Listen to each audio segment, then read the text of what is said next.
Olá pessoal, o tema da aula de hoje é o mundo ao alvorecer do século XX. Vamos examinar as principais características da conjuntura mundial ao iniciar-se o século XX. É nesse início do século XX que se encontram as origens, as raízes do nosso tempo, da conjuntura histórica que atualmente vivemos no início do século XXI. Uma série de tendências, objetivos e componentes hoje presentes na atual conjuntura histórica têm suas origens, portanto, no início do século XX, e é por isso que é tão importante examinarmos esta conjuntura. O mundo que se inicia ao alvorecer do século XX é um mundo marcado pelo enorme predomínio da Europa sobre o resto do planeta. É na Europa que tem sede os principais e mais importantes países no contexto das relações internacionais. A Europa é sede de grandes impérios, possui 1/4 da população do planeta e é o berço da Revolução Industrial e, portanto, o centro econômico de todo o mercado mundial. A conjuntura que se abre ao iniciar-se o século XX é marcada também por um enorme avanço do processo de industrialização, no qual a principal característica é a disseminação do processo de industrialização. Ou seja, um número cada vez maior de países também entra na fase de industrialização, quebrando, consequentemente, o monopólio exercido pela Grã-Bretanha, que até então era a única nação industrial do planeta. O início do século XX também é muito importante por marcar a expansão do processo de democratização do voto. Uma quantidade cada vez maior de pessoas agora é permitido exercer o direito de voto, alistar-se como eleitor e exercer efetivamente o seu papel de cidadãos. Ainda estamos muito longe de uma autêntica democracia de massas, porque são enormes as restrições ao exercício do voto, como veremos. Mas é um período muito importante, porque marca a origem da democracia de massas. Também é desse início do século XX que se constata uma enorme transformação no papel social da mulher. As mulheres não são apenas reservados os papéis de mãe e de esposa. A enorme expansão do mercado de trabalho, em especial no que se refere ao setor terciário da economia, de prestação de serviços, abre uma série de oportunidades de trabalho e de inserção profissional para as mulheres. Desta forma, verifica-se uma alteração fundamental e muito importante no papel social das mulheres, que se verifica até os dias de hoje. O início do século XX também é uma época marcada pela euforia, pelo otimismo, pela convicção de que a humanidade caminhava rumo a um futuro mais próspero, mais pacífico e onde se pudesse gozar de mais saúde e de mais tranquilidade. Todas essas componentes ficaram conhecidas como noção de progresso. O enorme avanço da ciência, da tecnologia, do domínio do homem sobre a natureza, insuflava e disseminava essa ideia de progresso. Cada vez mais pessoas, em especial os intelectuais mais bem informados, defendiam a ideia de que havia um sentido para a história, e esse sentido era o sentido do progresso. Cada vez mais, e de forma cada vez mais completa, o homem conseguiria lograr o domínio sobre todas as variáveis da vida social e da vida propriamente natural. E nesses termos, todos acreditavam então numa vida mais próspera e mais pacífica. Estaria de fato a humanidade caminhando em direção ao progresso? Será possível acreditarmos que existe um sentido para a história? Que existe um roteiro predeterminado para a história humana acontecer? Hoje em dia sabemos que não, mas ao iniciar-se o século XX, a euforia com os novos avanços científicos e tecnológicos, os avanços na medicina, na química, nas engenharias, reforçavam e confirmavam essa ideia de progresso que vai ser tão penetrante até a eclosão da Primeira Guerra Mundial. A predominância da Europa.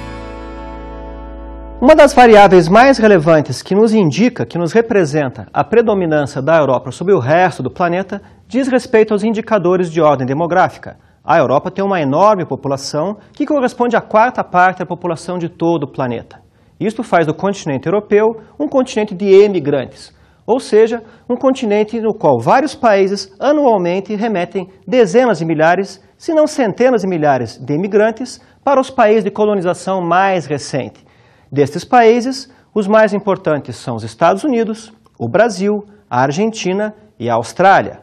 Na Europa, os países que mais remetem imigrantes para esses países certamente são a Grã-Bretanha e a Itália. Centenas de milhares de cidadãos desses países todos os anos deixam a Europa em direção a esses países de colonização mais recente.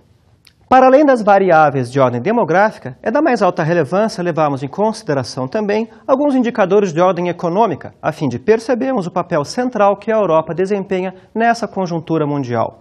A Europa é o berço da Revolução Industrial e nessa fase que se inicia com o século XX, percebe-se um novo patamar, um novo degrau de avanço tecnológico na Revolução Industrial, que vários autores chamam de Segunda Revolução Industrial. Em qualquer cenário, a Europa ainda é, e continua a ser, a região mais industrializada do planeta, submetendo com seu monopólio industrial o conjunto das outras regiões economicamente ativas.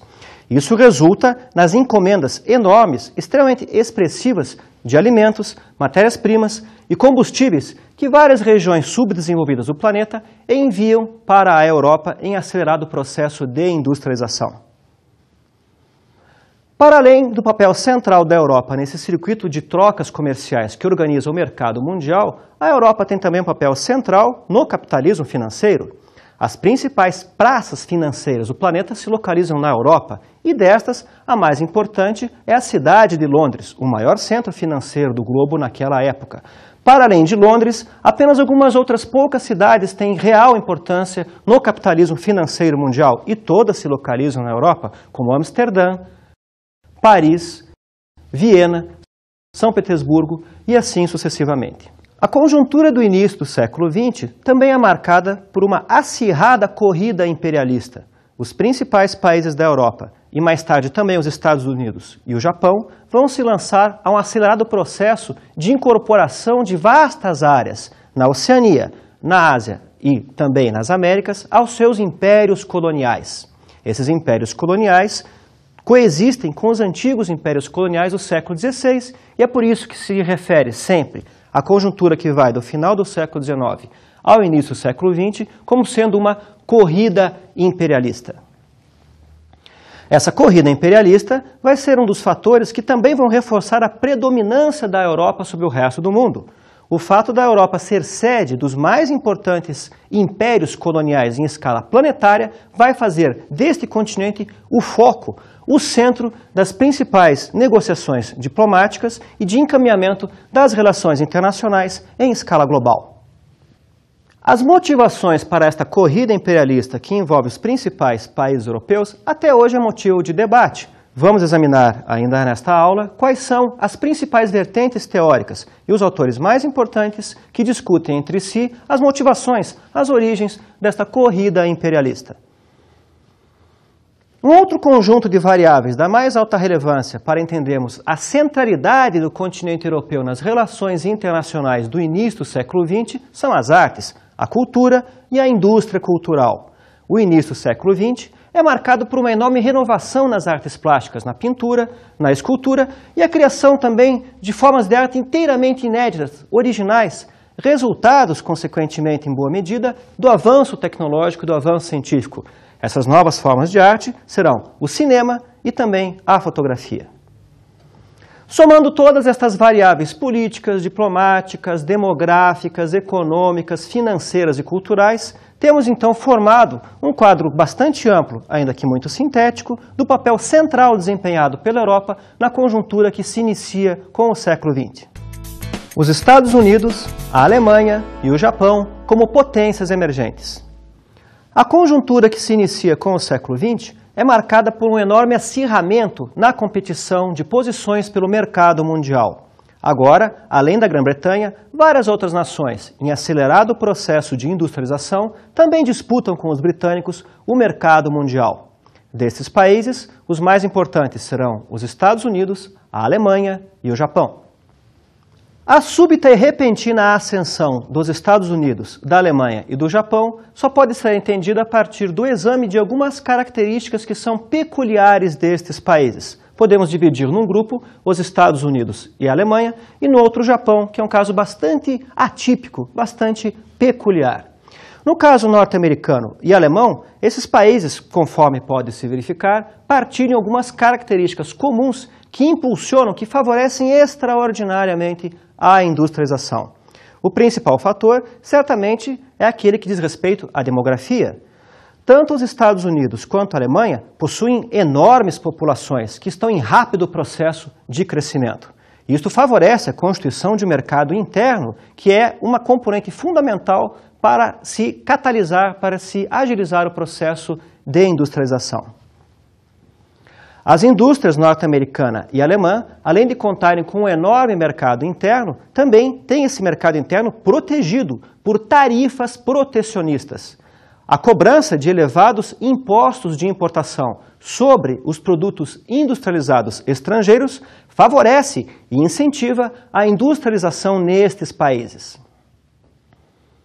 Para além disso, é importante notar que a população norte-americana e alemã se encontram entre as de mais elevado, de mais alto nível educacional e cultural. A Alemanha, antes mesmo do século XX, por exemplo, já tinha erradicado completamente o analfabetismo e investia cada vez mais no aperfeiçoamento e na formação da sua mão de obra.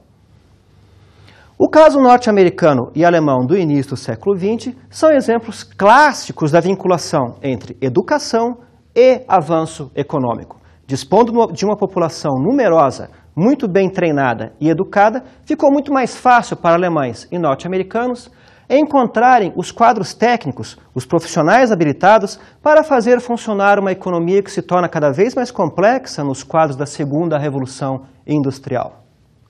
Para além dessas características, a Alemanha e os Estados Unidos também têm em comum o fato de ambos os países possuírem extensas redes de transporte, tanto ferroviário quanto marítimo. A crescente e progressiva integração desses países com base nas novas tecnologias de transporte da segunda revolução industrial foi um fator a mais para impulsionar a industrialização destes países. Enquanto se verifica a ascensão dos Estados Unidos e da Alemanha, no Extremo Oriente temos um caso completamente atípico, muito peculiar de industrialização e de crescimento econômico, que é o caso do Japão. O Japão, até meados do século XIX, era um país fechado ao comércio mundial, insularizado em si mesmo e com pouco ou nenhum contato com o resto do planeta. A partir de meados do século XIX, por volta da década de 1860, a elite dominante japonesa percebe a necessidade e a urgência de se industrializar. A elite japonesa percebeu que se não houvesse indústrias de base fortes e realmente consistentes, seria impossível manter em estado de eficiência o seu exército e a sua marinha, completamente ultrapassados do ponto de vista tecnológico por volta do século XIX. O que mais inspirou uma ação decidida das elites japonesas em prol da industrialização e da modernização econômica foi o exemplo dos seus vizinhos, dos chineses. A China passa ao longo de todo o século XIX por um intenso processo de colonização por parte das nações mais desenvolvidas, das nações industrializadas. O amplo processo de modernização e industrialização pela qual passou o Japão implicou fundamentalmente na erradicação, na extinção das relações feudais de produção. Porque, por incrível que pareça, mesmo em meados do século XIX, o Japão ainda era um país feudal. Isso implicava na divisão do poder político entre o imperador e Tóquio e os vários senhores feudais que dominavam os daimios, ou os feudos nos quais era dividido o arquipélago japonês. Este processo de centralização política e administrativa nas mãos do imperador em Tóquio não se fez sem resistência. Os senhores feudais não desejavam absolutamente abrir mão do seu poder e resistiram à centralização política e à modernização econômica. Vamos ver agora um trecho de um filme que exemplifica muito bem de que maneira se manifestaram essas resistências dos antigos senhores feudais e seus aliados no Japão contra o processo de centralização política e modernização econômica.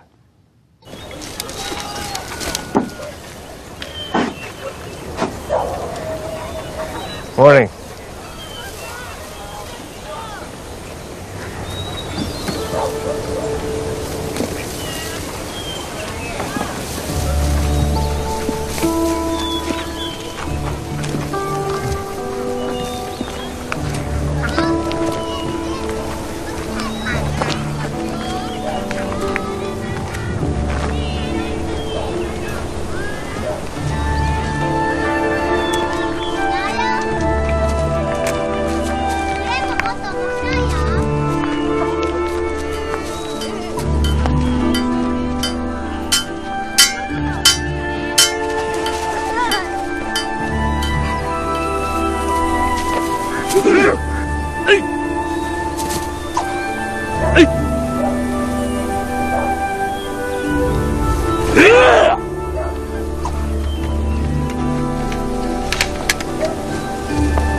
início do século XX marca, portanto, uma nova etapa na história da competição das principais nações industrializadas pelo mercado mundial.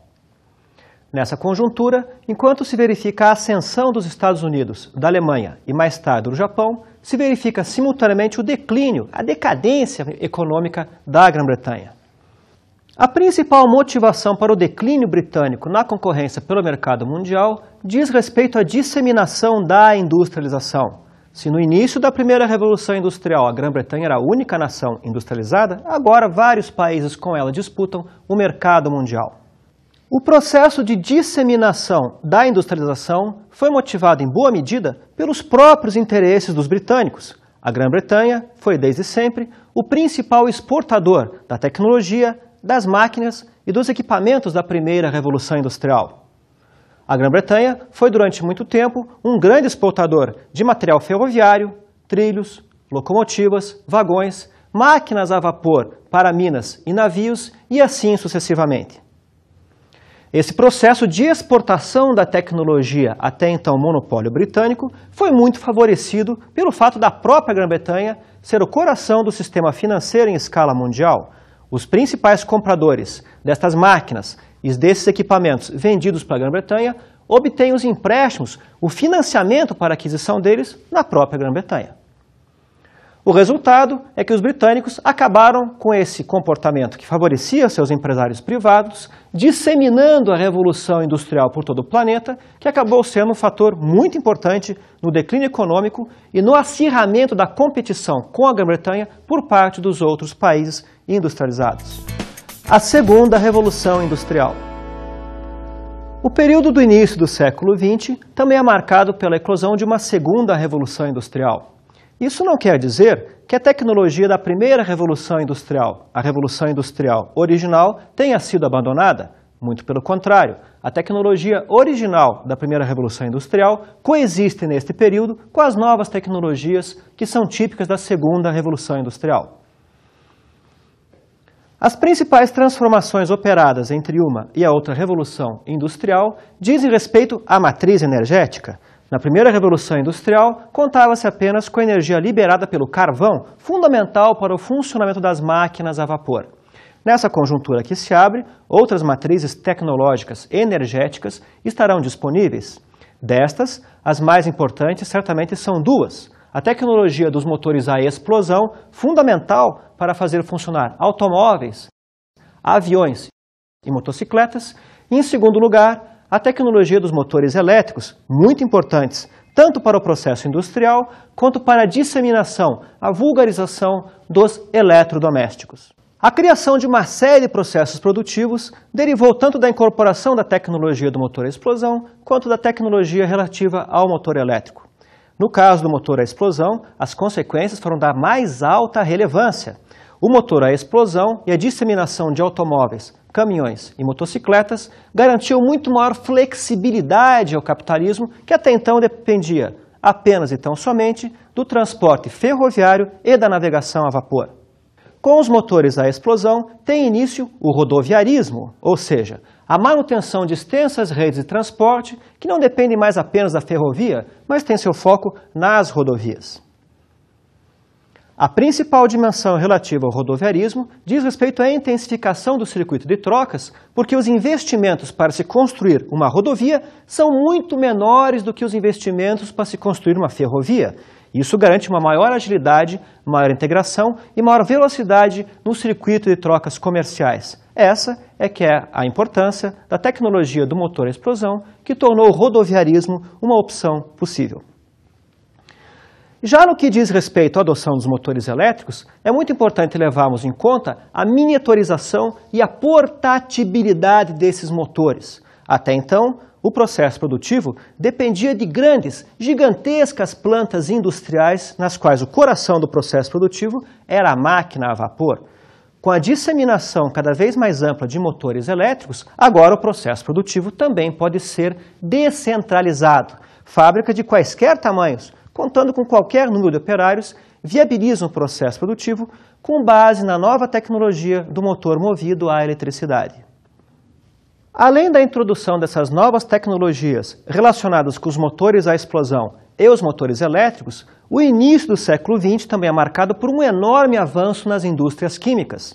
Novas tecnologias aplicadas à indústria química vão levar ao surgimento de uma série de produtos industrializados, os corantes, os alimentos conservados, tintas, vernizes e assim sucessivamente vão ser tornados disponíveis para uma enorme massa de consumidores a partir justamente da introdução desses novos processos produtivos da segunda revolução industrial. Os enormes avanços operados na industrialização por decorrência da aplicação dessas novas tecnologias e das novas matrizes energéticas tornou o processo produtivo muito mais caro e muito mais custoso de ser iniciado. As novas plantas industriais dedicadas aos produtos elétricos, químicos e afetos à motorização do motor à explosão vão demandar muito mais capital inicial de investimento para se construir as novas fábricas dedicadas aos ramos que estão surgindo com a segunda revolução industrial. A necessidade de um volume de capital muito maior para se ingressar nesses novos ramos produtivos vai levar a uma acelerada concentração da propriedade. Poucos industriais dispõem do capital necessário para ingressar como produtores nesses novos ramos industriais. O resultado é que, em havendo poucos empresários capacitados a esse ingresso, necessariamente haverá uma concentração da propriedade que se manifesta de forma muito visível na monopolização e na carteirização de importantes ramos produtivos e de mercados consumidores. A necessidade de uma quantidade de capital cada vez maior para dar início a esses novos processos produtivos fortaleceu muitíssimo a importância do capitalismo financeiro. De fato, apenas os banqueiros e os grandes banqueiros é que vão dispor das somas dos recursos necessários para empréstimo aos industriais ingressarem nos novos ramos de atividade produtiva que são característicos da segunda revolução industrial. Esse volume muito maior de capital que é necessário para dar início às atividades produtivas da segunda revolução industrial vai forçar a associação da burguesia industrial com a burguesia oriunda do sistema financeiro, ou, como se diz, a associação com os banqueiros. A importância dos banqueiros aumenta extraordinariamente nessa conjuntura de início do século XX. E nessa conjuntura é cabível então falar da superação, da ultrapassagem, por assim dizer, do capitalismo industrial, típico da primeira revolução industrial, para um capitalismo financeiro, que é muito típico da segunda revolução industrial. A disseminação dos métodos e técnicas produtivas associadas à segunda revolução industrial tornou possível o consumo de massa de uma série de produtos que até então eram restritos apenas a uma pequena elite de consumidores, como a bicicleta, o fogão a gás e a lâmpada elétrica finalmente se tornam artigos de consumo amplo e muito variado. É justamente a disseminação desses produtos, desses novos artigos de consumo, que torna a segunda revolução industrial também uma parte integrante, uma parte importante das origens do nosso tempo. O imperialismo. Como vimos, esta fase da conjuntura mundial é marcada pela corrida imperialista, pela anexação de extensas áreas em regiões subdesenvolvidas por parte das nações mais desenvolvidas, por parte das nações já industrializadas. Esta corrida imperialista resultou na constituição de extensos impérios que significavam a adoção e a imposição da soberania das nações europeias sobre aquelas regiões. Neste caso, temos um tipo de imperialismo que é o imperialismo formal, ou seja, formalmente, institucionalmente, aquelas áreas da Oceania, da Ásia e da África passam a fazer parte da soberania nacional das nações imperialistas. Além do imperialismo formal, temos também o imperialismo informal, ou seja, o processo ou ação pela qual as nações mais desenvolvidas impõem os seus interesses e as suas determinações a nações que teoricamente são independentes, mas na prática pertencem ao império informal dessas nações mais adiantadas. Um exemplo clássico da distinção entre o imperialismo formal e o informal pode ser o próprio caso brasileiro. Até 1822, o Brasil era, formalmente, parte do Império Colonial Português. Com a independência proclamada em 7 de setembro de 1822, teoricamente o Brasil se torna uma nação independente, mas, na prática, o Brasil passou a dependência, a subordinação aos interesses da Grã-Bretanha. Um outro caso típico de imperialismo informal é o chinês. Formalmente, a nação chinesa continuava a ser uma nação independente, mas na prática, as nações imperialistas mais desenvolvidas e industrializadas impunham sobre a China toda uma série de tratados e acordos que interessavam apenas e tão somente as potências imperialistas e em nada atendiam aos interesses do povo chinês. A simultânea ocorrência da corrida imperialista com a Segunda Revolução Industrial suscitou um enorme debate sobre a possível existência de um vínculo entre os dois processos, ou no limite, que um fosse motivação da outra. Até hoje, esse debate não pode ser considerado encerrado, e é importante conhecermos de que forma diferentes autores, inspirados por diferentes orientações teóricas, interpretam o fenômeno do imperialismo. Uma primeira vertente de estudiosos dedicados ao estudo do imperialismo são aqueles de inspiração marxista, incluindo o próprio Karl Marx. Tanto Marx quanto seus seguidores, dos quais os mais importantes são Lenin e Rosa Luxemburgo, desenvolveram extensas considerações sobre o imperialismo. Para esses autores, o próprio Marx e aqueles que nele se inspiram, existe sim um vínculo evidente entre a Segunda Revolução Industrial e a corrida imperialista. Para um autor como Lenin, por exemplo, e também a própria Rosa Luxemburgo, a motivação para a corrida imperialista deriva das contradições do capitalismo. No esforço de superar as suas contradições internas, é que as nações capitalistas se lançaram à corrida imperialista. Para Lenin, essa corrida imperialista tinha como motivação o acirramento da concorrência no mercado internacional. A fim de garantir áreas que seriam mercados consumidores cativos, exclusivos para essas nações, livres, portanto, da concorrência, é que as principais nações industrializadas, segundo Lenin, teriam desencadeado, então, a corrida imperialista. Já para Rosa Luxemburgo, a principal motivação não seria o declínio da taxa de lucro derivado do aumento da concorrência entre as nações imperialistas, a principal causa, a principal motivação para esta corrida pela busca de novos impérios. Para Rosa Luxemburgo, era o tamanho limitado, restrito dos mercados consumidores internos dessas nações que forçavam as nações industrializadas a buscarem novas áreas de consumo que lhes fossem exclusivas, que lhes fossem cativas, por assim dizer, como são aquelas áreas submetidas à dominação imperialista. O que se constata, portanto, a partir da leitura dos textos originais de Marx e dos seus seguidores, como Lenin e Rosa Luxemburgo, é que existe, sim, um vínculo estreito e demonstrável entre as contradições da economia que se organiza numa base capitalista e a corrida imperialista que é típica da virada do século XIX para o século XX.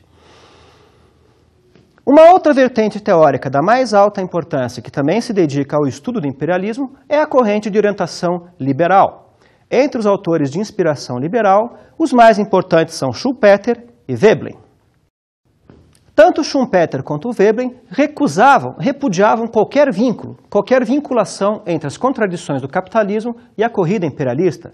Esses autores, devido à sua orientação liberal, consideravam o imperialismo antagônico, antitético no limite ao capitalismo, que sempre vai defender a criação de mercados livres, de um mercado mundial isento de quaisquer barreiras ou tarifas protecionistas. Recusando a vinculação entre as contradições do capitalismo e a corrida imperialista, estes autores liberais vão buscar em determinações de ordem política e institucional as razões que levaram diferentes nações europeias à corrida imperialista.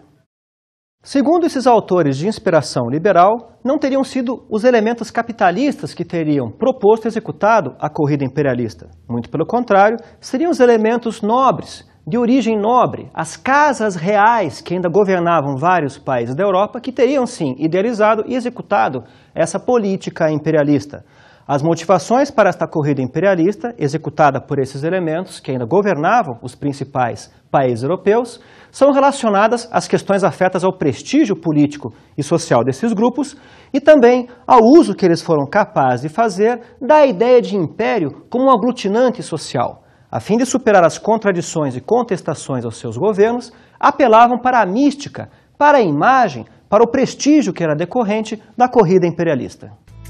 As forças da tradição e da transformação.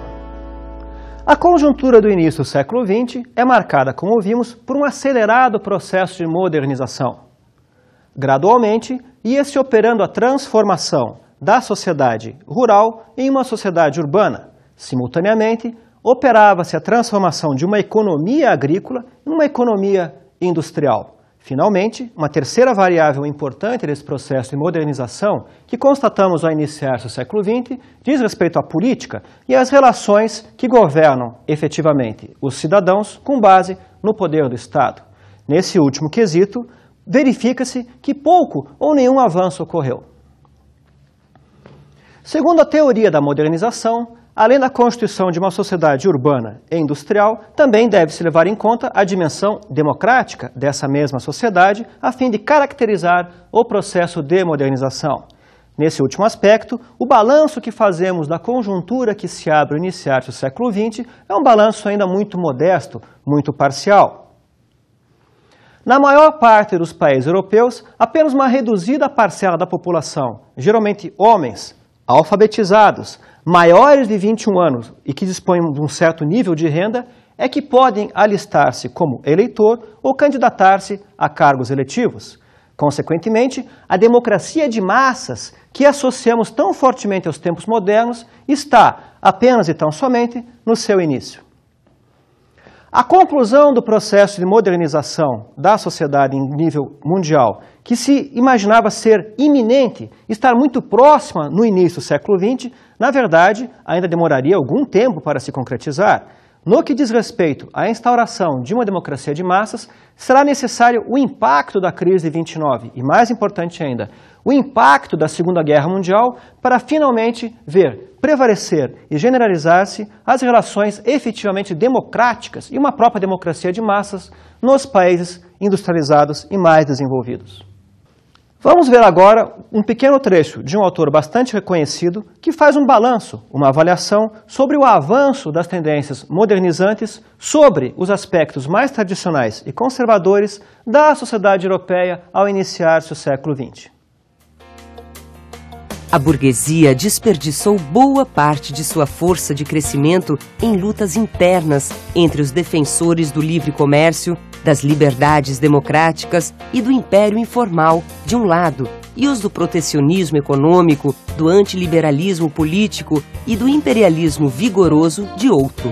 A grande deflação dos preços de 1873 a 1896, afinal, resolveu esse conflito em favor da burguesia nacional conservadora, impondo o ritmo do protecionismo, imperialismo e rearmamento. Seria o caso, então, de retomarmos a questão que havíamos colocado ao iniciar o nosso encontro de hoje. Existe, então, um sentido para a história? Podemos acreditar na noção de progresso? Podemos compartilhar da convicção daqueles que eram contemporâneos do início do século XX, de que a sociedade caminhava em direção a um futuro melhor, mais próspero, mais saudável e mais pacífico? Podemos então concordar com essa noção de progresso, ou mesmo anteriormente? Podemos concordar com a afirmação de que existe um sentido para a história? A resposta a estas indagações só pode ser negativa. Não existe nenhum sentido pré-escrito ou pré-estabelecido para a história humana. A história humana, portanto, não tem um sentido que se possa imputar a ela. E, consequentemente, também não podemos imputar à história o sentido do progresso, que era a crença generalizada, a crença arraigada, a crença dominante no conjunto das populações dos países mais envolvidos do mundo ao iniciar-se o século XX.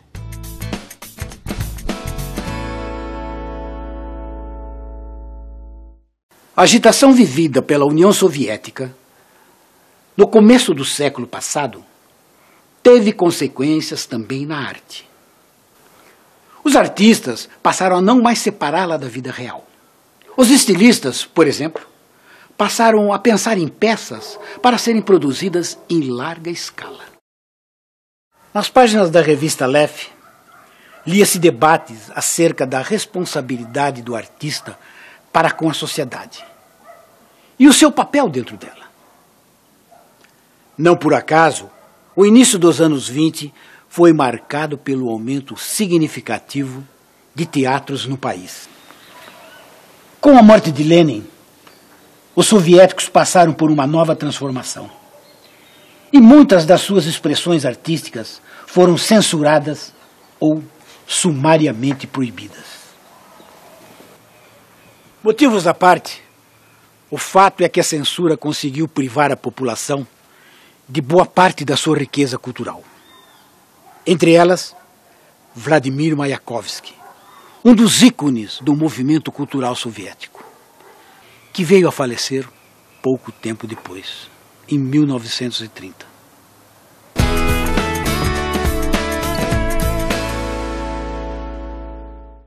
Para a aula de hoje, fica uma recomendação de estudo. É muito importante conhecer as diferentes teorias que disputam as interpretações sobre os nexos entre a Segunda Revolução Industrial e o imperialismo. É da mais alta relevância que se conheça a interpretação marxista sobre esses fenômenos e a interpretação que lhe é antagônica, a interpretação desenvolvida por autores liberais. Nesse sentido, fica então a sugestão da leitura de dois autores, cada um representativos, respectivamente, dessas correntes teóricas que na historiografia se apresentam de forma antagônica. Do ponto de vista marxista, é do maior interesse a leitura do livro de Erich Hobsbawm, que se chama A Era dos Impérios, 1875-1914, que foi publicado no Brasil pela editora Paz e Terra. Neste livro, o autor desenvolve de maneira bastante persuasiva a estreita vinculação que ele afirma existir entre a Segunda Revolução Industrial e a corrida imperialista. O outro livro que gostaria de recomendar é o livro de um autor de forte identificação liberal, o livro de Arno Mayer, que se chama A Força da Tradição, a Persistência do Antigo Regime, 1848-1914. Neste livro, o autor desenvolve de maneira bastante convincente a inexistência de qualquer vínculo entre a corrida imperialista e a Segunda Revolução Industrial. Da leitura de ambos os livros, o leitor será capaz de formular o seu próprio julgamento, a sua própria avaliação sobre o potencial explicativo de cada uma destas teorias.